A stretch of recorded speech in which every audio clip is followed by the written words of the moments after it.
Hey folks, welcome back to our channel.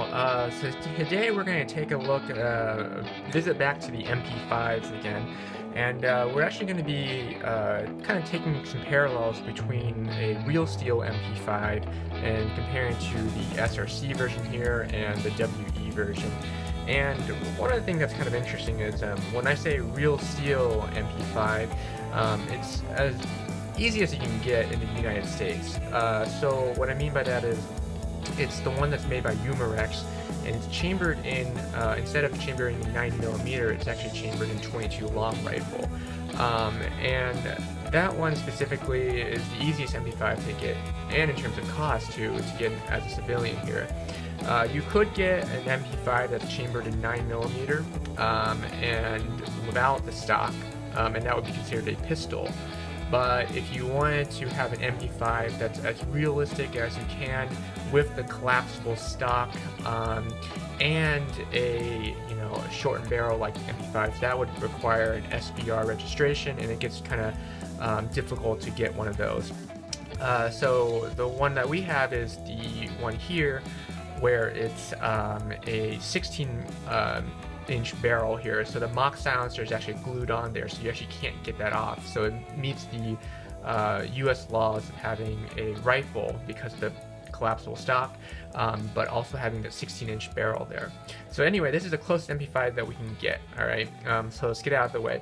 All right, so back to this video here.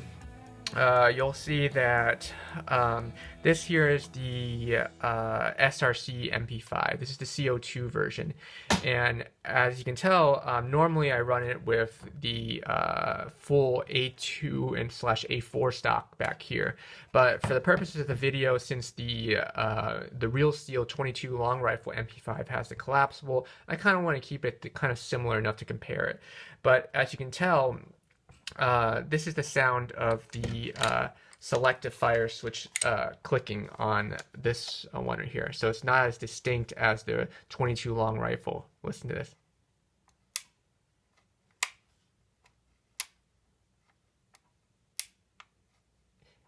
It still clicks, right? And for a CO2 version, that's pretty good. But it doesn't click as loudly. Obviously, of course, and the selector switch is obviously made of a cheaper material than the Umarex one. The clicks might not be as obvious in the real steel, but trust me, it is. One interesting to note, though, is the cocking lever here. So on the real steel one, it's actually also made of plastic. This one here is also made of high quality polymer plastic as well. And so, whereas if you were to look at the WE MP5 right here, this one's actually made out of metal. If you were to cock it back as so, you can see what's kind of painted on there. So even though this one seems to be of a higher quality because it's metal, the real steel is actually plastic. And so you can kind of see some of the wear and tear there actually from the paint because it's actually metal and it's painted on black. Whereas with this one right here, it's actually just plastic, solid plastic piece, so you don't see much wear and tear there. One interesting thing to note, though, however, is it does seem that, and this is a video for another time, but this thing is kind of coming loose now, so it kind of pops right out. I kind of have to push it back in, but again, that's another time. We'll talk about that. If we were to look at the selector's fire switch on this trigger pack right here, again, we'll take a look at the sound effects. This is a lot closer in terms of looks and materials than when you compare it to the Umarex one. But the sound isn't as distinct, though, so listen up.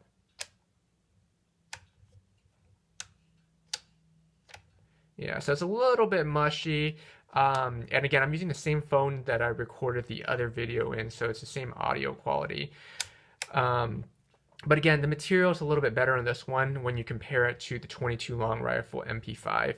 As far as texturing goes, though, again, I know some different MP5s have different textures, but at least for the one that's the 22 long rifle one, it actually has a texture on the receiver that bears closer resemblance in terms of the matted black finish to the SRC version. So you notice right here, matted black, not as shiny, right? Whereas right here, this is the WE version, so you'll notice there's a lot of gloss to it. It's pretty dang shiny. That trademark's looking pretty good right here, though, actually, compared to the trademark here. Again, also pretty good. So take a look at the real steel here. This is the texture on the lower receiver, or actually, sorry, the upper receiver. A lot more matted, like we talked about. Also notice the trademarks of the HK MP5 as well as the different caliber markings. This one is again chambered in 22 long rifle high velocity rounds. I think it's interesting to note though that on the real steel one it doesn't have this sling adapter right here. You kind of have to install it separately. You can clearly see the holes for where it would go, but it was never installed for some reason. I don't know why Umarex decided to not include that. They got everything else on there. Again, same thing. The sling mount midpoint is also there available. The sights, however, is kind of interesting because if you notice the sights in the top of the the 22 long rifle version, it's kind of like the same color. And so it kind of actually matches with what the SRC has done right here. So it's kind of the same color. Again, obviously the real sights are a lot, on the 22 long rifles, a lot more sturdy and less likely to move. This one kind of, remember, it kind of wiggles and changes apertures with the slightest bump.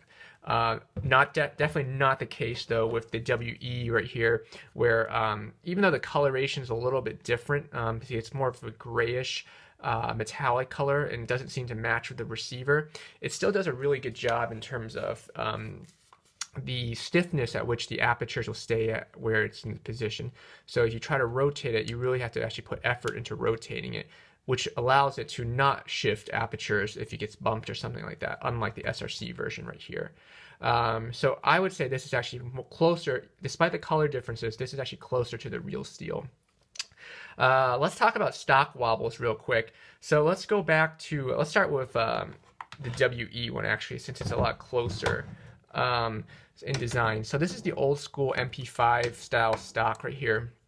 As you can see, if you were to release it like so, to look at the wobble, there actually isn't a lot of wobble on this one compared to actually the 22 long rifle.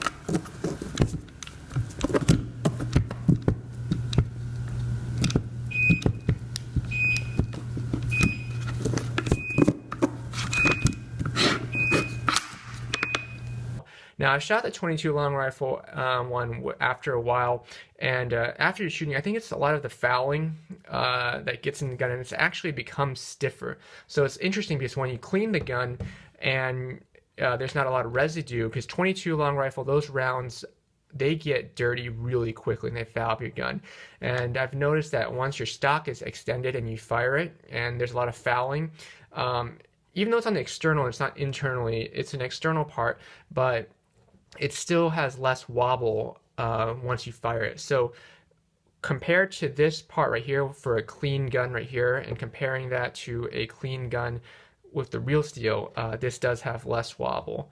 So that's kind of kudos to the WE here. But again, if you start shooting the MP5, the real steel, it gets dirty, and then the stock stays out kind of stiff like that, which makes it kind of hard to collapse actually. But that's just kind of an interesting note.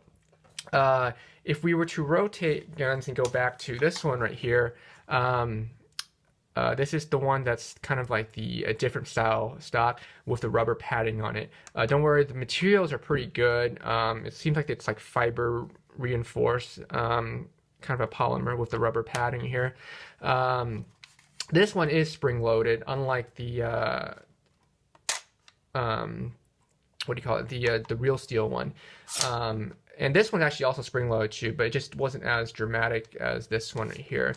The The railings on the side, though, this one's a little bit cheaper, and this one right here is a lot more comparable to the real steel railing stock on the Umarex 22 long rifle MP5. Again, this one has wobble. That's actually more comparable, though, to the MP5 when it's clean. So, kind of cool, huh? Now, when you collapse the stock, though, I'm doing this with two hands. I only had one hand with that the other time. But this one doesn't collapse as easily. You kind of have to, because of the spring load, you have to smack it in like that to really get it to close. But that's just kind of how the stocks are designed with this model right here. Let's see here. Oh, and then sling mounts. Again, these are different models here. So this one, the real steel one only has sling mounts right here, just like the WE one, and nothing on this side. Again, this stock right here has a sling mount right here, which is, again, similar across the board. It also has one down here. Of course, my 22 long rifle one doesn't have this one down here, but again, it's because it's a different stock, so I can't really tell you if this is more accurate. I don't have an MP5 with this version of the stock in it, so I can't really make a comparison of that. But it's pretty cool to look. Oh, and one last thing that I've kind of noticed, if y'all watched the video of the original review on the SRC MP5, you'll notice that we kind of talked a little bit about the realism. Let me remove this magazine. Of the front handguards. So in terms of the taper. So if you look here, it's a taper to a very thin line right here, the handguards. And that's similar to the real steel MP5. But if you were to look at the SRC MP5, again, this is where there's kind of like a bulge there. So it doesn't quite taper, so it doesn't look as realistic. And sure enough, when you compare the MP5s, the real steel one doesn't have that bulge right there. So they didn't really do a good job in terms of the front end taper there, at least with the MP5s that are available here in the United States to compare it to. Other than that, I thought these were two good comparisons to the real steel. So again, both MP5s have their pros and cons. I don't think there's a clear winner necessarily. It's definitely up to your opinion as to which one that you like better. And they, again, they both have their pluses and minuses. So take that with a grain of salt. But it's kind of interesting to see these two side by side and see, you know, how one component can be a little bit more realistic than the other, and vice versa. So hope you all enjoy this stuff and found it was a little bit interesting. And feel free to chime in if any of you folks happen to own an actual HK MP5. You know, it doesn't even have to be the one that's actually made by, you know, H&K. It can just be the ones that are made by POF, I think it's the company. But with the short barrel, SBR, and the collapsing stock, I would love to see some comments there about that and to compare them. But hope you all enjoy the stuff, and give us a thumbs up and subscribe, and we'll see y'all next time.